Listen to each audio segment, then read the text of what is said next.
Thank you very much to Kathy Duff for sharing some of those insights with us. I think quite motivating and encouraging to see how corporates have responded to these changing and troubling times that we've witnessed in South Africa and the globe at the moment.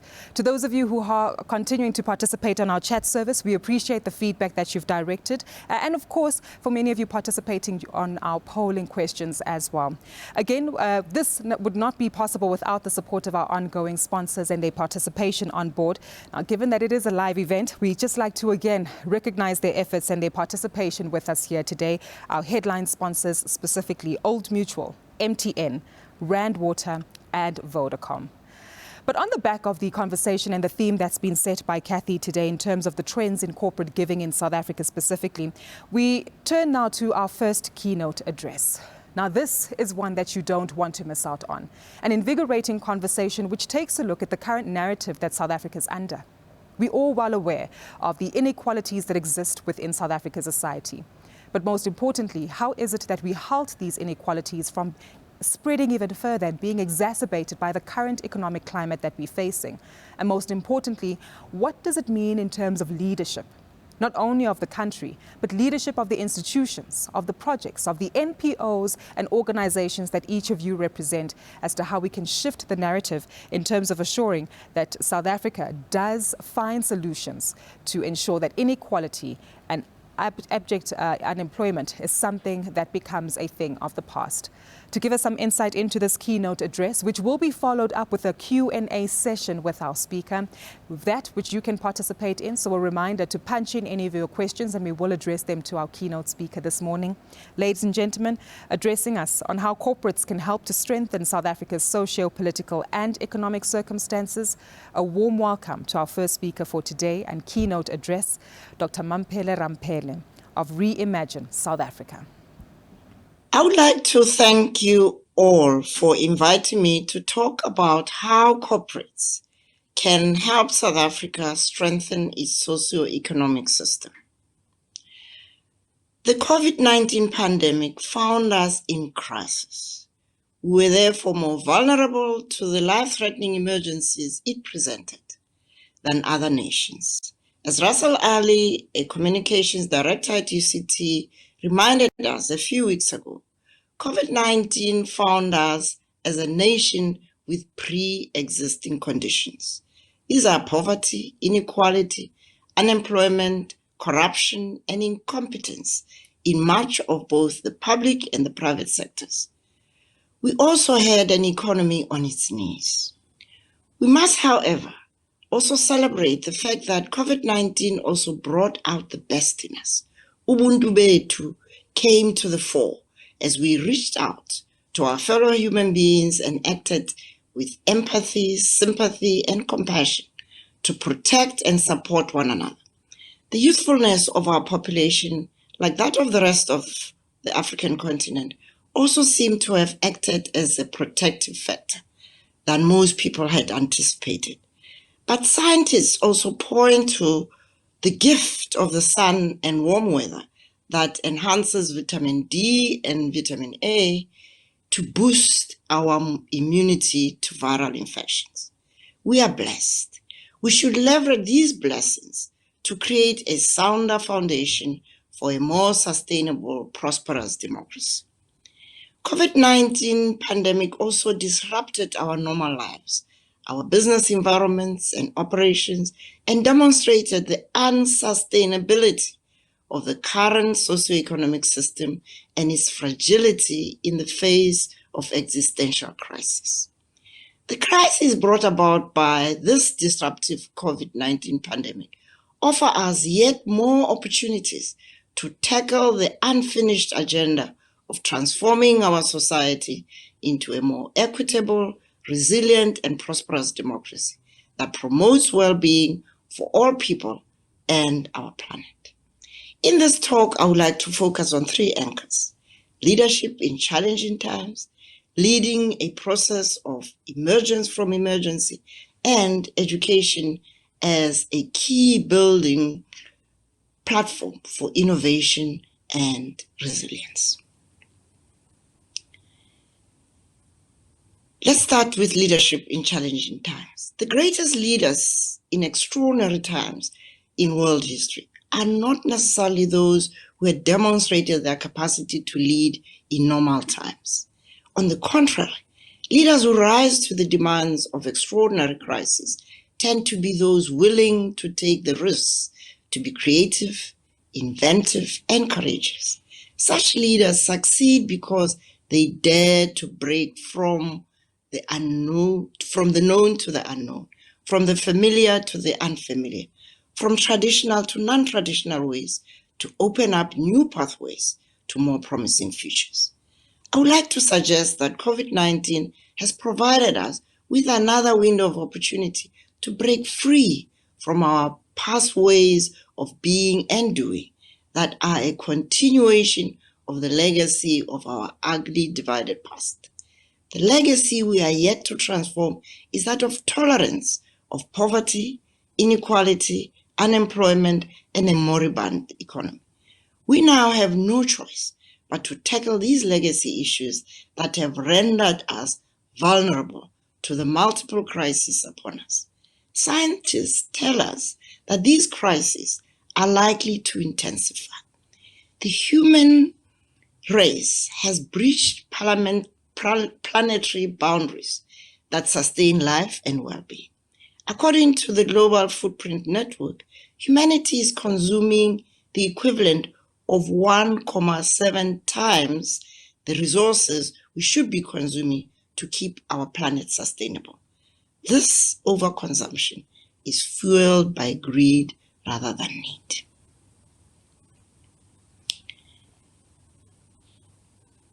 Our society needs leaders from public, private, and civil society to come together, to commit to the agenda set in the preamble of our Constitution, which is to acknowledge the wounds of the past and heal sexism, racism, and inequity. We need to establish the Ubuntu values of respect for human dignity, empathy, compassion that are enshrined in our Bill of Rights. We need to transform our socioeconomic system into one that frees the potential of all citizens to build a more equitable, sustainable one. Post-1994 political leaders were in too much of a hurry to assume the reins of untransformed power from the apartheid system. They neglected the transformative focus reflecting the Ubuntu values embedded in the preamble of our Constitution. The ANC government missed the opportunity to establish a political culture that would translate their slogan, Batho Pele, into a public service culture. We now know from the horror stories at the Zondo Commission on State Capture that the most public servants regard public service as a question of party first, and then me, myself, and I. Racism, sexism, and inequity that have reared their ugly heads with vengeance over the last few years are warning signs that unless we address these legacy issues, future generations will be hampered by the burden of these ghosts. The USA is a poster child of the costs of countries that neglect the work of healing the wounds of slavery, racism, and inequity that have come back to bite them. Black Lives Matter is a cry of generations that feel betrayed by their ancestors. Corporate South Africa has the opportunity to lead the charge in this healing work as you return to face-to-face encounters on the workplace. There is an imperative to initiate processes of deep conversation in safe spaces between leaders, managers, workers about how to work together to create a new normal in the workspace. Healing conversations have to go beyond the wounds of the past to embrace fragilities in work, family, community, and public life that COVID-19 has laid bare. Practical ways need to be found to put in place a process of engaging and agreeing on Ubuntu values to guide social relationships in the workplace. We need to build and restore trust and collaboration to create value and mutual support. Corporate South Africa have a huge opportunities to invest in embedding civic education in your personal development programs for all workers at all levels to enhance responsible, active citizenship. Critical, responsible, and accountable citizenship is a key success factor of stable societies across the world. We now know that where there is trust between people in the workplace, productivity, creativity, and innovation thrive. Let's look at leading the emergence from post-COVID emergency. The world is approaching a tipping point on climate change. Protecting the future of human civilization and the well-being of our planet will require dramatic interventions. Interventions will need to include human and economic transformation, a radical overhaul of corporate governance, finance, policymaking, energy systems is part of the unfinished agenda we need to undertake. Addressing these multiple crises requires reorienting corporate governance, finance, policy, energy system towards greater transparency and accountability. To achieve this, 3 obstacles must be removed. 1, business that is shareholder-driven instead of stakeholder-driven. 2, finance that is used in inadequate and inappropriate ways that has become the tail that wags the development dog. Government that is based on outdated economic thinking and faulty assumptions must also be transformed. Building an inclusive, sustainable economy depends on cooperation amongst the public and private sectors and civil society. This means that companies and enterprises need to listen to trade unions and workers' collectives, need to listen to community groups, consumer advocates, and others in the rest of society. Corporate governance must now reflect stakeholders' needs instead of shareholders' whims. Likewise, government assistance to business must be less about subsidies, guarantees, and bailouts, and more about building partnerships. This means that strict requirements are attached to any corporate or state-owned enterprise bailouts to ensure that taxpayers' money is put to productive use and generates long-term public value, not short-term private profits. We need to reimagine and rebuild governance systems from the local, provincial, and national levels, and to strengthen critical citizenship to ensure that we, the people, relentlessly demand accountability in a responsible manner within the ambit of the law. Destruction of public property in the name of public anger and rage must end. Citizen accountability must rest on taking ownership of these public assets and need to be complemented by severe punishment for those who continue to be destructive. Workplace governance also needs to be transformed to enable meaningful governance by managers, workers at all levels and stakeholders, all working together in a co-governance that is sustainable.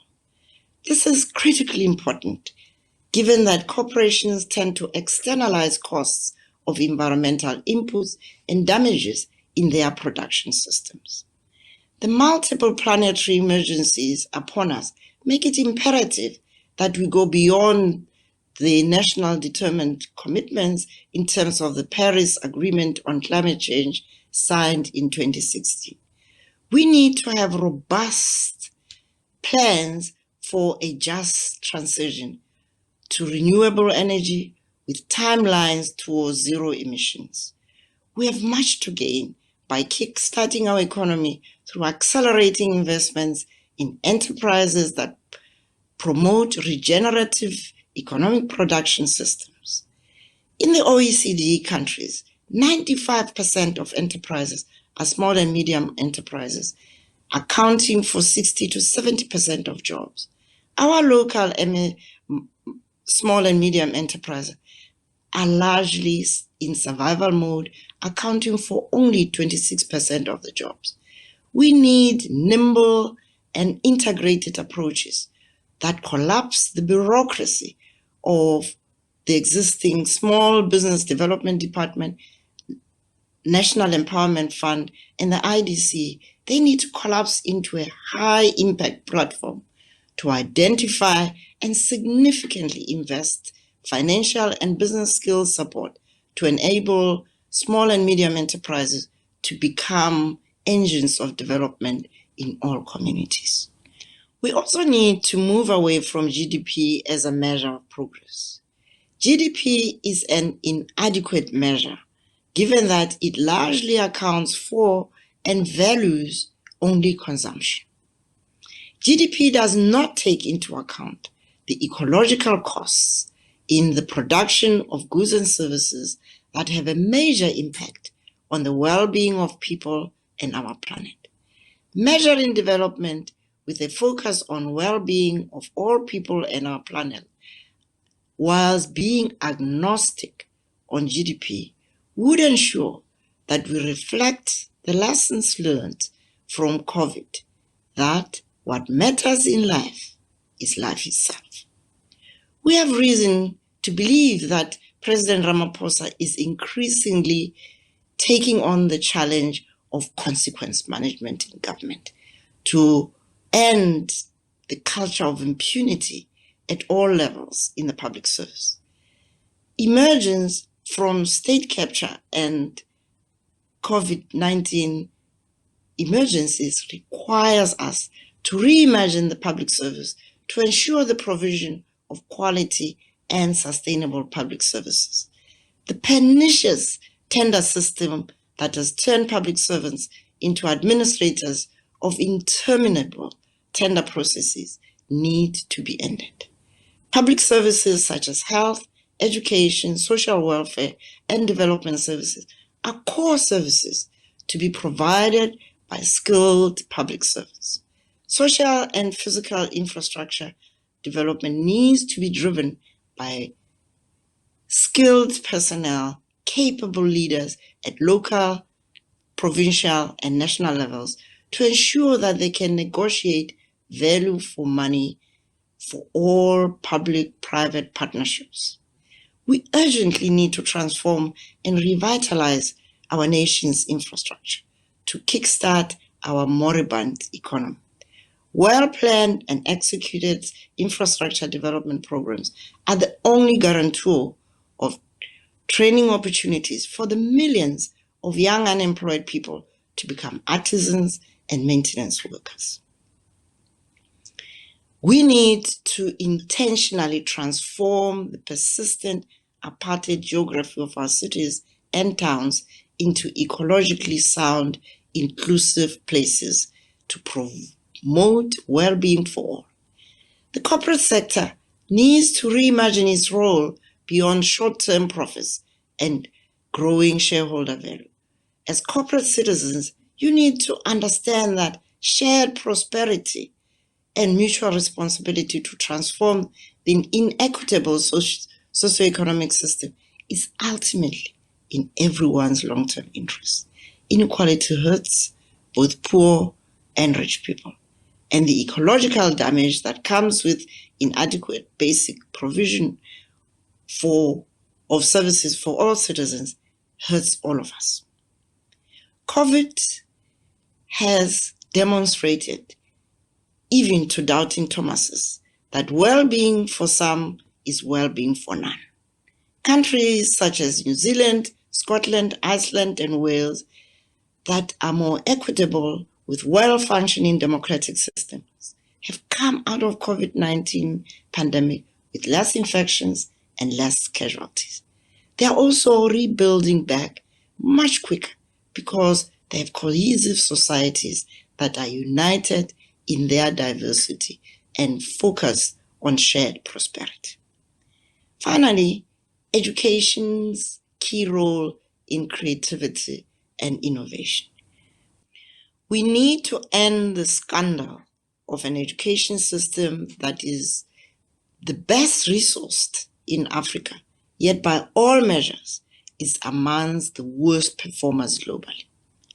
In the 2018-2019 fiscal year, we spent 16.5% of government expenditure on basic education. Overall, we spend 20% of our national resources on basic and higher education annually. Yet, we have a hopelessly underperforming system that has failed generations of young people since 1994. Our grossly underperforming education system is a reflection of our failure to transform the apartheid education system that was designed to undermine the flowering of intellectual capacity of Black people in order to fulfill the racist and sexist stereotype that Black people can think. Acknowledgement of the impact of this system would enable us to develop a win-win solution to the bottlenecks that are created by teachers who enter the profession by default because of lack of alternative careers in the past. We need to offer such teachers the opportunity to retire early.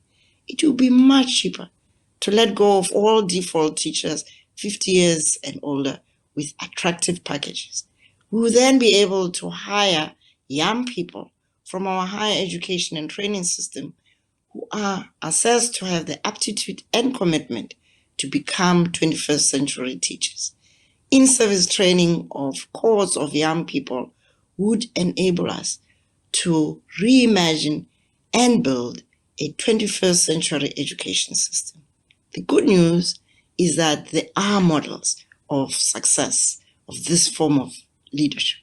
For example, the LEAP schools for math and science have over 16 years been outperforming the public sector schools at less cost per student. They have demonstrated that excellence is attainable from students from marginalized societies in both the urban and the rural setting. The success factor in the LEAP school model is a focus on healing conversations in the life orientation curriculum. Healing leads to self-liberation of children, enhancing their cognitive development and enabling them to excel in their academic work, including in the STEMs cohorts. LEAP is producing leaders who are leading the charge to get their marginalized communities to emerge from multiple emergencies. Let me conclude. COVID-19 has created an urgent imperative to transform our inequitable society into one governed by the values of Ubuntu that would help us to understand that there is no I without we. An Ubuntu value-based society with citizens who are liberated from the impositions of inferiority and superiority complexes is urgently needed. Such a society will be driven by healthy relationships with self, family, community, and wider society. Leadership that is self-liberated would emerge to lead the rebuilding of our broken public institutions in line with Ubuntu values and the prescriptions of our Constitution. This would unleash the creativity, innovation, trust relationships, enabling us to leverage our huge human and natural assets to make ours the prosperous democracy we all aspire to. I thank you. Dr. Mamphele Ramphele, thank you so much for sharing some of those sentiments with us in your opening keynote with us this morning. We appreciate the time and the value that you're adding to this conversation, and so much so that we are seeing a positive response as well from many of our delegates who are sharing their views and feedback through the chat service as well in our Q&A section. Just wanting to point out the likes of Loreka Dubois, consequence management is needed, as highlighted by Dr. Mamphele Ramphele. Tebogo Sefonyadze also highlighting that transformation is key, and also indicating that GDP perhaps is an inadequate measure of our success in terms of social impact and change that can be measured, that coming from Yvonne Mublingi. So thank you to those of you who have shared some of your comments with us. We've come to a very critical time of the conversation where we're going to interact in a Q&A session with Dr. Ramphele. And for that, again, I want to encourage you to keep sharing your questions with us through the chat service as well as through the Q&A. Dr. Ramphele, a big thank you once more for your time this morning. And I think on the back of such a phenomenal grounding that you've provided for us this morning, I'd like to start off with the first question, which builds up on your closing themes. You highlighted Ubuntu as well as values and even alluded to values-based governance, which is quite important that we need to implement in South Africa going forward. I'd like you to expand on this for us for a moment in terms of highlighting what it actually means, how it would work, and most importantly, how best this could be implemented in an environment like South Africa. Thank you very much. This has been an absolute privilege to participate and to be part of it is a historic moment because you've never had a virtual trial, and here we are. Indeed. I want to remind each one of you of a Shona proverb that says, "Those who wear the clothes of others remain naked. Those who eat the food of others remain hungry." We have a heritage of Ubuntu, which is a philosophical orientation, a way of life that most of us were brought up with the wisdom of our ancestors. It's not an accident that human beings evolved in Africa. They evolved because they understood that the only way you can be fully human is to see others in you and see them and be present in relationships that strengthen our interdependence. So when I talk about using the values of Ubuntu for governance purposes, imagine if every public servant wakes up in the morning to go to work and says, how am I going to show up so that every person at the end of today feels better about who they are because of my work? How do I show up to my children if I'm a teacher, if I'm a nurse? It is simply transformative. So I'm not asking us to do miraculous things. I'm asking us to be what we have been created to be: human, interconnected, respecting the dignity of others, respecting the needs of others, and making sure that you treat everybody the way you want to be treated. Imagine what our homes would look like if we did that. Imagine. So I am a product of this wisdom, and at my age, my job is to do what my ancestors have given me as a responsibility, to make sure the next generation of leaders understand that they are products of greatness, and they carry that torch of greatness.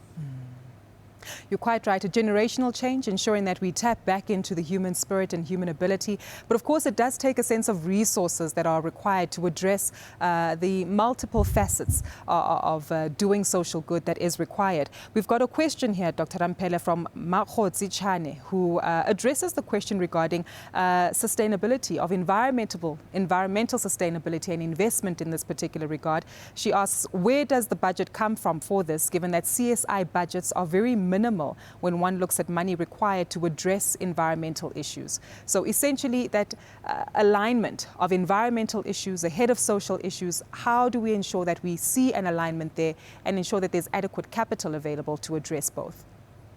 Yeah. Whilst we celebrate the giving through corporate social investment, that too needs to be transformed. Corporates in countries that are well-being focused are not giving post-profit.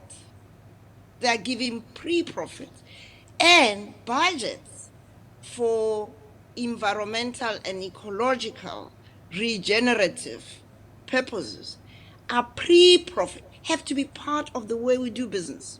So imagine if the mining industry, instead of waiting for profits to then give money for corporate social investment for communities where they mine, if they were to make the good neighborliness with communities where they mine part of their core business. You see how it changes the entire way you look at this. And if they think this is taking them off their core business, no. The core business of business is to promote well-being for all and our planet.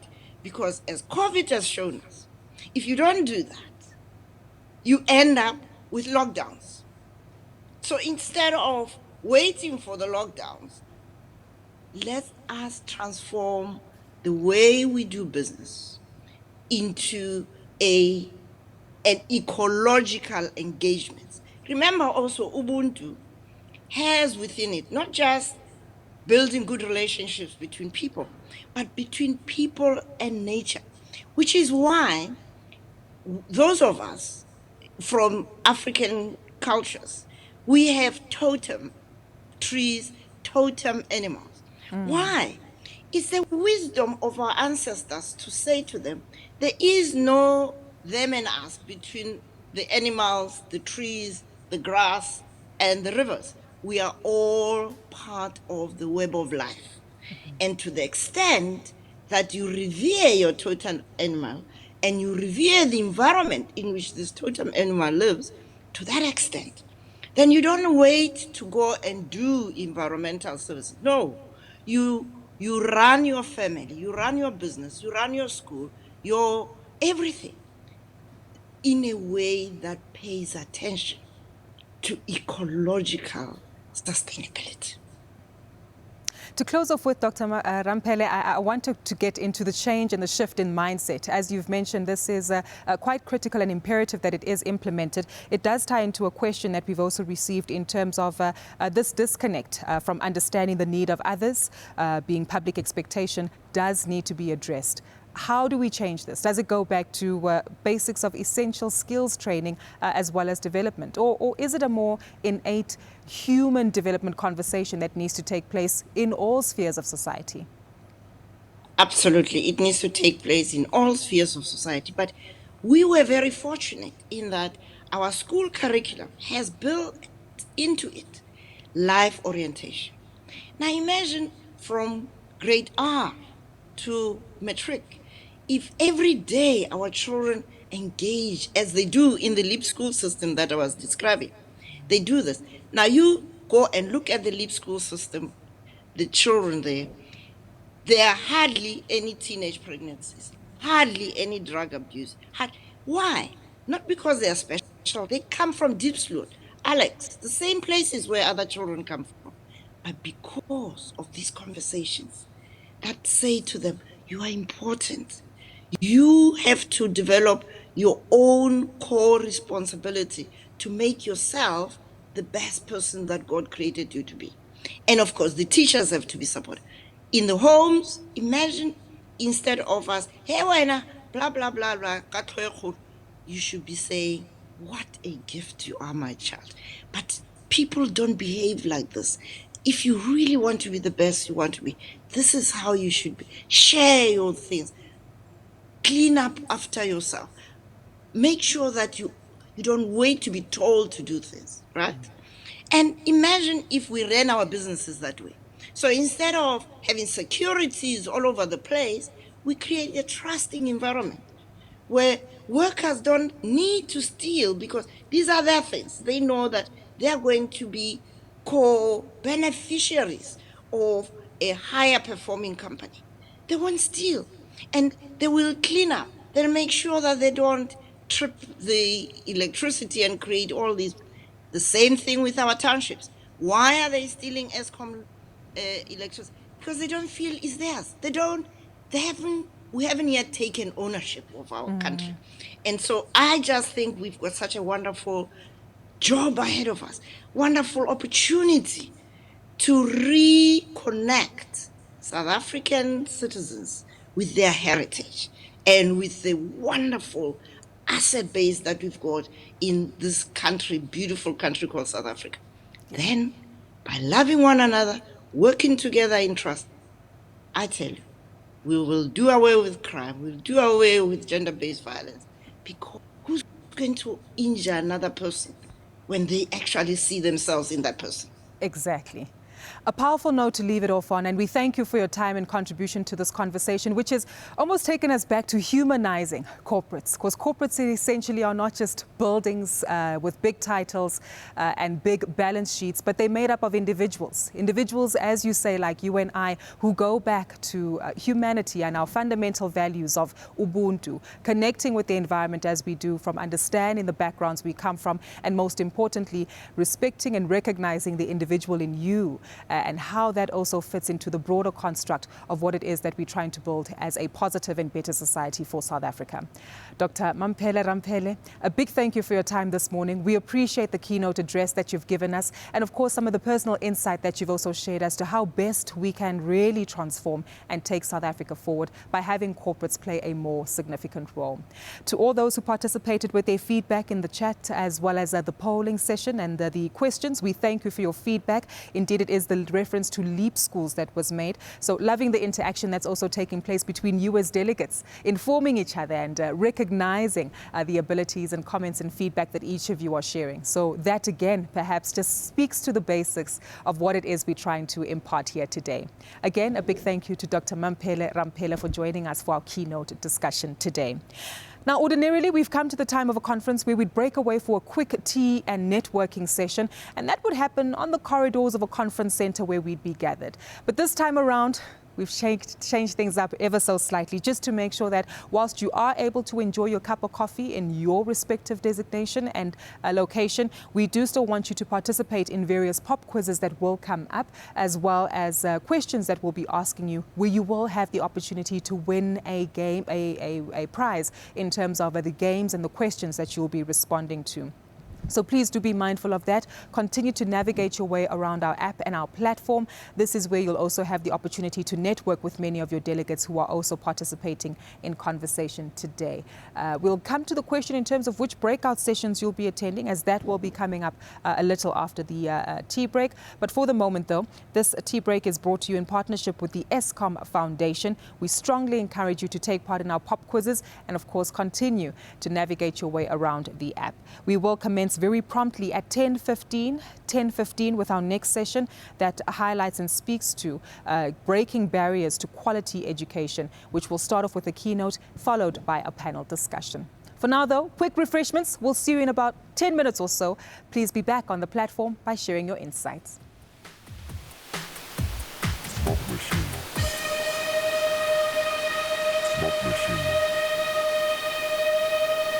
Smoke machine.